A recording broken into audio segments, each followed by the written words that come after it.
어제 본문 1절 전반부에 보면 욥에 대해서 하나님이 뭐라고 평가하셨냐면 온전하고 정직하여 하나님을 경외하며 악에서 떠난 사람이다. 이렇게 성경이 평가하고 하나님이 천사들과 사탄 앞에서 그렇게 자랑하는 천상회의가 벌어지는 그런 일들을 기록하고 있는 그런 부분들을 살펴보았어요. 그렇게 하나님이 욥에 대해서 자랑을 하고 칭찬을 하니까요, 그 천상회의 가운데서 사탄이 발끈합니다. 그래서 어제 본문 9절에 보니까 사탄이 여호와 하나님께 문제를 제기하는데 반론을 이렇게 제기해요. 욥이 어찌 까닭 없이 하나님을 경외하리까? 하나님이 그에게 복 주시고 잘되게 하시고 형통케 하시고 번성케 하시니까, 그러니까 하나님 앞에서 하나님을 예배하고 경배하는 것이지, 욥에게 준 그 축복들, 자녀들의 축복, 경제의 축복, 재물의 축복, 건강의 축복 하나님이 치시면 틀림없이 하나님을 원망하고 하나님 앞에 삿대질을 할 겁니다. 그렇게 반론을 제기한 거예요. 그러니까 하나님께서 12절에 어제 본문 끝절에 뭐라고 얘기하셨어요? 그의 모든 소유물, 자녀까지도 내가 다 너에게 잠시 잠깐 맡기겠다. 그러나 너 욥은 건들지 마.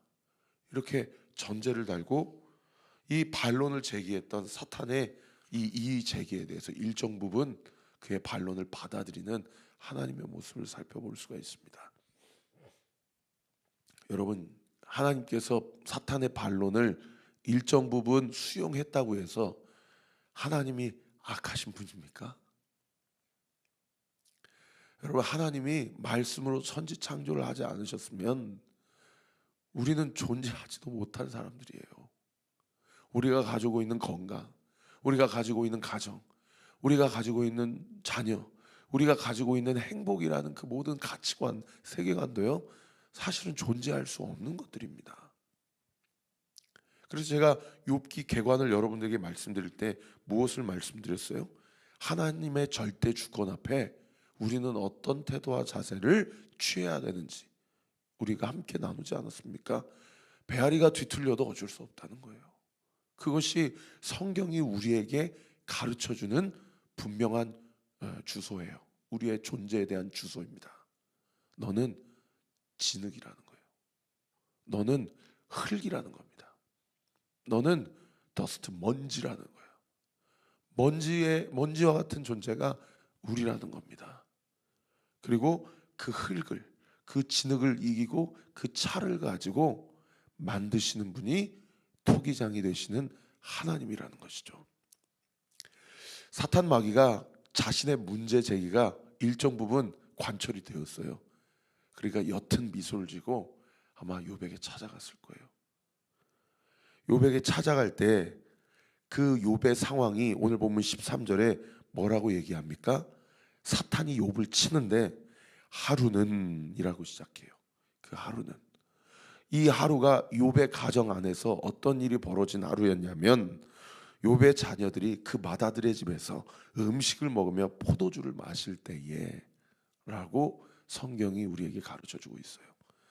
이 하루, 제가 곡을 썼던, 그래도 그나마 좀 잘 알려진 곡 중에 하루의 은혜라는 찬양이 있는데요, 이 하루가 그날 아침만 돼도, 아니 자식들이 야 우리 첫째네 다 모이자, 그래서 부어라 마셔라, 늘 그래왔던 것처럼 잔칫날, 생일날 뿐만 아니라 어떻게 의기투합해가지고 그렇게 오전에 모였는지 오후에 모였는지 모여가지고 부어라 마셔라 하면서 자기 부모 잘 만나가지고 누리고 있는 것들에 대해서 정신 못 차리고 영적으로 아둔하여서 붓고 마시고 즐기면서 형제 우애를 돈독해 했던 그 하루예요.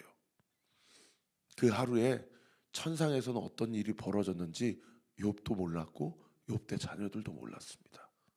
이런 일들을 영적으로 자각을 했다면 아마 그의 자녀들이 이렇게 잔치를 버리지는 않았을 겁니다.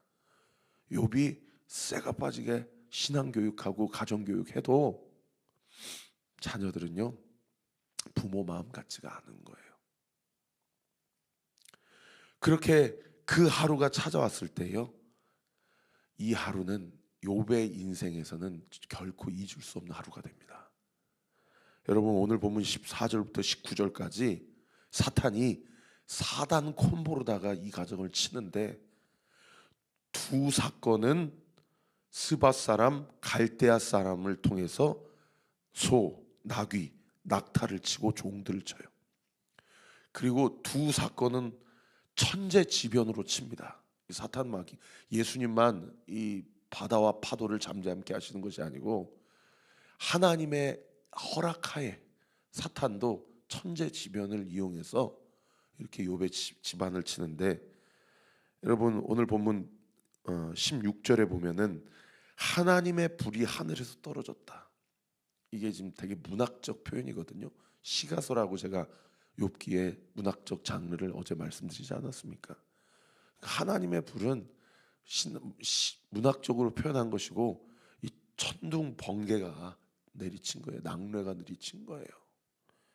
그리고 또 한 가지 천재지변이 어디에 기록되어 있냐면 19절에 기록되어 있는데, 거친 들에서 큰 바람이 와서 집 내 모퉁이를 쳐가지고 그 집이 무너져가지고 그 무너진 집 아래로 부어라 마셔라, 자녀들이 거기에서 다 직사를 합니다.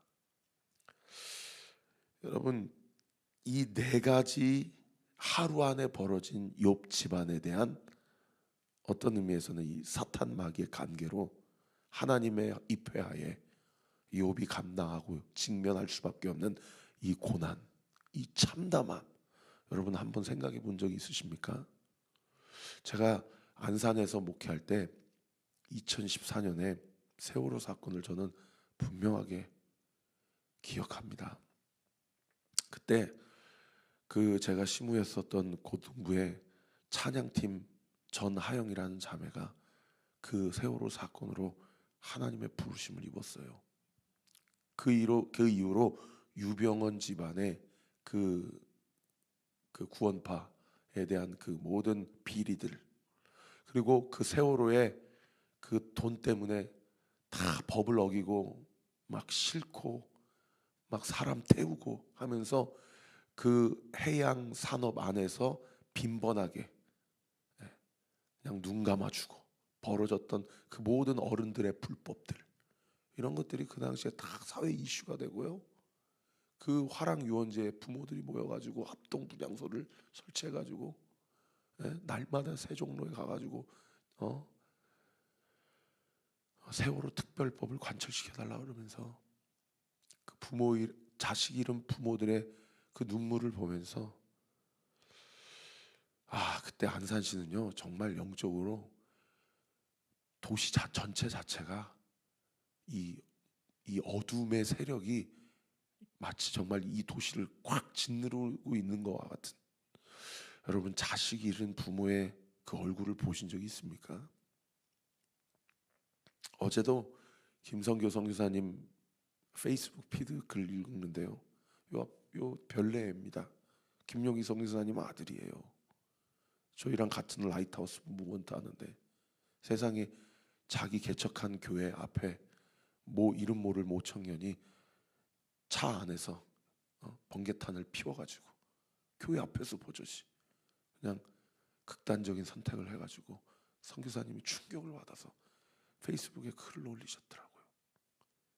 그분이 차 안에 그 청년의 그 얼굴을 보고 충격을 받은 거예요. 바로 그 앞에 교회가 있는데 우리 교회는 뭐 하고 있었나? 그래갖고 또 CCTV를 다 돌려본 거예요. 그랬더니 그 청년이 그 극단적인 선택을 하기 전에 그 주변을 서성이면서 담배 피면서 뭔가 마음이 불안해가지고 그러다가 차 안에 타고 그날 밤에 그렇게 하고 그 다음날 아침에 그게 발견이 된 거예요. 정말 교회가 정신 차려야 됩니다.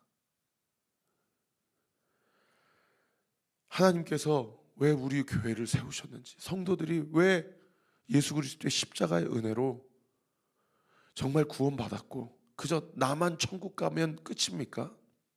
자식들이 이렇게 해서 하면, 그러니까 어떤 의미에서는 네 가지 재앙이 하루아침에 이 가정을 덮쳤는데요.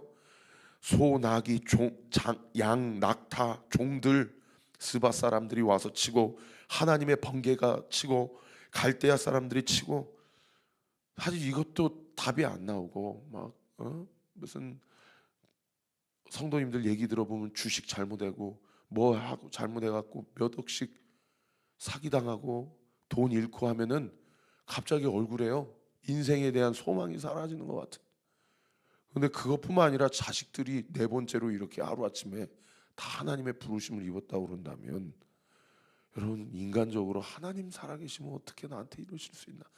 신앙을 갖고 있는 사람이라면 그런 말이 이 죄된 본성의 근거에서 자연스럽게 입에서 튀쳐나오지 않겠습니까? 그런데 세상에 이런 일들이 일어날 때에 20절에 보세요. 욥이 종들의 이런 일들을 보고를 듣고 나서 그가 한 반응이 뭡니까? 일어나서 겉옷을 찢었다는 거예요. 여러분, 성경에 겉옷을 찢었다는 얘기는 무엇을 상징하냐면 하나님 앞에 회개하고 있다는 얘기입니다. 여러분, 욥이 뭘 잘못했어요? 네?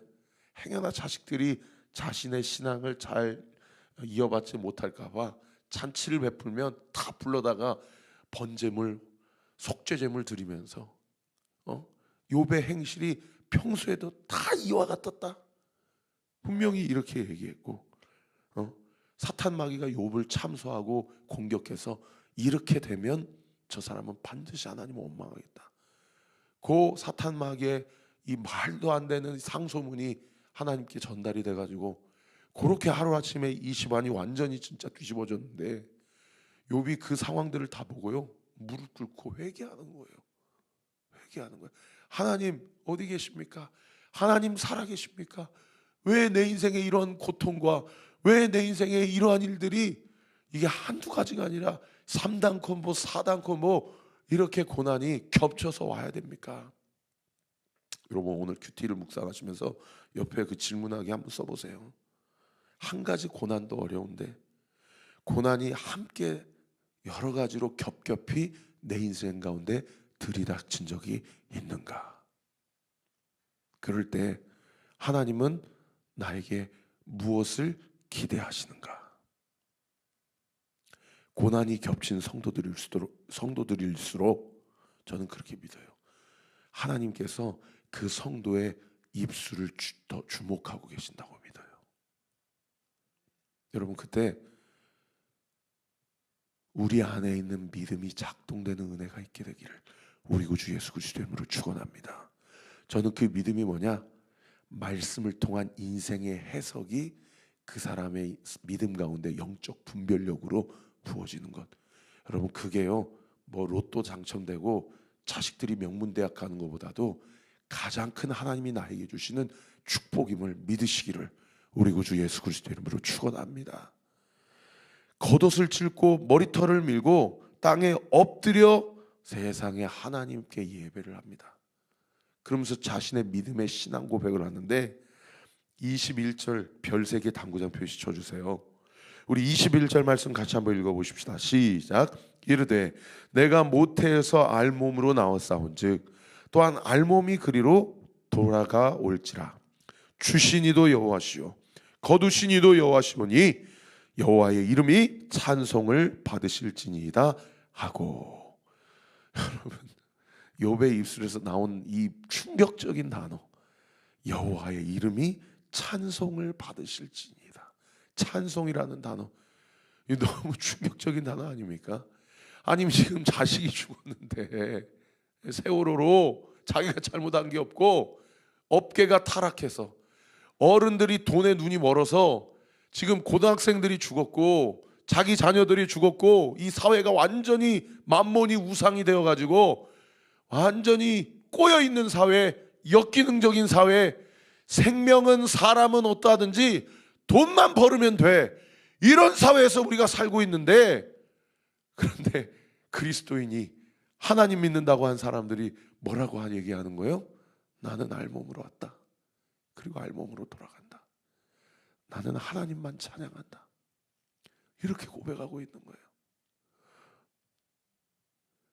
주님은 주시며 주님은 찾으시네. 내 맘에 하는 말 주 찬양합니다. You give and take away. You give and take away my heart and to say, Lord, blessed be your name. 하나님 찬양 받으시옵소서. 주님이 나에게 주시고 주님이 나에게 주신 그것을 찾아가시는 하나님이십니다. 이런 찬양을 하는 거예요. 그리고 22절에 보세요. 뭐라고 얘기합니까? 이 모든 일에 욥이 범죄하지 아니하고 하나님을 향하여 원망하지 아니하니라. 여러분, 이 22절에 욥의 반응을 보고 하나님이 하늘나라에서 어떤 마음을 품으셨을지 한번 상상해 보세요. 그리고 이 사단 콤보로다가 이 하루아침에 이 가정을 완전히 뒤집어 놓은 이 사탄 마귀의 이 마음은 어땠을까요? 하나님이 주신 욥이 주시니도 여호와시오 취하시니도 가져가시니도 여호와시니 주님이 찬송을 받으시옵소서. 주님만 경배 받으시옵소서 라고 이야기를 하고 모든 일에 하나님을 원망하지 아니함으로 범죄하지 아니했다는 거예요. 여러분 22절 한 구절만 봐도 우리가 알 수 있는 영적 원리가 무엇입니까? 하나님을 원망하는 것은 죄라는 것입니다. 우리가 어떠한 억울한 상황 가운데 처해 있더라도 하나님을 원망하는 것은 성경이 죄라고 똑똑히 우리에게 가르쳐주고 있어요. 그리고 모든 것이 다 하나님이 나에게 주신 것이라는 것을 가르쳐주고 있습니다. 내 것이 아니라는 거예요. 그러면 우리에게 들이닥친 이 고난과 환난 앞에서 우리가 마땅히 취해야 될 태도와 자세가 무엇입니까? 사랑하는 성도 여러분, 고난 가운데 계시더라도 목사님이 제 고난을 아십니까? 제 고난을 아시면 그렇게 설교하실 수 없으십니다 라는 마음이 들으시더라도 어쩔 수 없으십니다. 고난 가운데 입술과 마음을 지키고 하나님께 찬양하고 예배하는 것, 그것이 하나님이 우리에게 원하시는 유리한 태도와 자세입니다. 우리 사랑하는 성도들의 삶 가운데 지금 어떤 과정 가운데 처해 계신지 저는 다 알 수 없지만 어제도 제가 기도했던 그 성도님 병원에서 무슨 병인지 모른대요. 전국에 이 병을 앓고 있는 사람은 당신밖에 없대요. 그 성도님이 어저께 모조리 찬양 집회 오셨어요. 제가 그분께 허락을 구하지 않았기 때문에 그분이 누구라고 말씀을 안 드렸을 뿐이지 뒤에서 예배드리면서 펑펑 우세요. 펑펑 우세요. 여러분이 한번 불치병, 난치병 걸렸다고 생각해 보세요. 여러분 어떻게 하나님 앞에 하나님을 원망하지 않을 수 있습니까? 하나님이 살아계시면 안 믿는 사람도 저렇게 떵떵거리고 잘 먹고 잘 사는데 왜 하필 전국에서 나 한 사람입니까? 여러분 이런 마음 들지 않겠습니까? 그런데 성경이 뭐라고 얘기해요? 하나님을 원망하는 것은 죄다라고 얘기해요. 그리고 뭐라고 얘기합니까? 모든 것이 다 하나님이 주신 것이고 주시니도 여호와시오 가져가시니도 여호와시니 여호와의 이름이 찬송을 받으실지로다. 고난 가운데서 그 고난 앞에 어떠한 태도와 자세로 그 고난을 온전히 감당하는가, 여러분 그것을 통해서 하나님이 영광을 받으신다는 거예요. 막 유명한 배우들이 연말에 시상식에 나와서 하나님께 먼저 영광 올립니다. 잘 되는 것 때문에 하나님께 영광 받으시는 것이 아니고 고난과 감당할 수 없는 환난 속에서 내가 어떤 말을 내뱉고 내가 어떤 자세와 태도를 취하는가를 통하여 우리 하나님이 영광을 받으신다는 거예요. 사랑하는 성도 여러분, 그리스도께서 그 고난을 통하여 하나님의 영광이 될 뿐만 아니라 모든 인류를 구원하시는 그 유일한 길을 열어 젖혀 놓으신 것처럼 오늘을 살아가는 우리 온리교회 성도들의 삶을 통해 고난 앞에서 우리의 입술의 고백과 삶의 태도를 통하여 세상 사람들이 하나님의 살아계심을 인정하지 않을 수 없을 뿐만 아니라 우리의 삶이 주님의 영광을 온전히 드러내는 저와 우리 모든 온리교회 성도들 되시기를 우리 구주 예수 그리스도 이름으로 축원합니다. 기도하겠습니다. 아버지 하나님, 감사합니다. 함부로 나눌 수 없는 이 영적인 진리와 그 영적인 원리를 오늘 이 아침에도 주님이 주신 말씀이라고 믿고 설교하고 또 설교를 듣습니다. 아버지, 누구도 우리의 마음을 위로할 수 없고 누구도 함부로 고난 앞에 하나님을 예배하고 입술로 범죄하지 말아야 됩니다라고 이야기할 수 없습니다. 어제 주께서 우리에게 말씀해 주신 것처럼 주님이 고난 한복판에 있는 성도들의 마음을 열어주셔야 그 마음 가운데 주의 음성이 들려지고 말씀이 뿌리를 내리게 되는 줄 믿습니다. 주님, 이 아침에 고난 한복판에 있는 성도들의 삶 가운데 분명하고 세밀하게 찾아가 주셔서 고난 한복판에서 힘겨워하는 성도들의 삶을 주께서 붙잡아 주시고 주님이 위로해 주시고 주님이 일으켜 주시고 그 고난 가운데도 지켜야 될 입술은 지키게 하시고 말아야 될 고백은 당당하게 선포함으로 주의 영광이 온전하게 드러나는 우리 온리교회 모든 성도들의 삶 되게 하여 주옵소서. 주여, 그러함에도 불구하고 주님 간절히 기도하오니 아버지, 이 고난의 잔을 치워주실 수만 있다면 치워주옵소서. 아버지, 이제는 종료 버튼을 눌러주옵소서. 이제는 이 시점이 끝나고 주님의 은혜와 사랑 가운데 하나님께서 하셨다 고백하며 간증하며 주의 뜻을 전달하고 담대하게 선포하는 삶을 살게 했사오니 주님, 이 고난을 종료시켜 주옵소서. 해석되게 하여 주시옵소서. 당당하게 믿음으로 반응하며 나아가게 하여 주시옵소서. 이 시간 예수의 이름으로 명하노니 우리 사랑하는 성도들의 삶 가운데 이렇게 저렇게 얽히고 설켜 있는 모든 고난과 환난과 핍박들 우리 구주 예수 그리스도의 이름으로 명하노니 하나님의 영광을 드러나며 하나님의 은혜와 섭리 가운데 끝나게 될지어다. 감당할 만한 영적인 믿음과 용기가 우리 사랑하는 성도들의 삶 가운데 수혈될지어다. 공급되게 될지어다. 감당치 못할 때에는 피할 길이 열어지게 될지어다. 열어질지어다. 열어지게 될지어다. 감사드리고 살아계신 예수 그리스도 이름으로 기도하옵나이다. 아멘. 지금은 우리 구주 예수 그리스도의 은혜와 하나님의 사랑과 성령 하나님의 위로교통 충만하심이 주시니도 여호와시오 취하시니도 여호와시오니 여호와의 이름이 찬송을 받으실지로다. 이 고백만 선포하기로 결단하고 입술로 범죄하지 아니하고 하나님께 영광 올려드리기로 작정하는 우리 사랑하는 온리교회 모든 성도들 머리머리 위에 우리 교회를 위해 기도해 주시는 모든 기도의 동역자들 위에 지금으로부터 영원토록 함께 하시기를 간절히 축원하옵나이다. 아멘.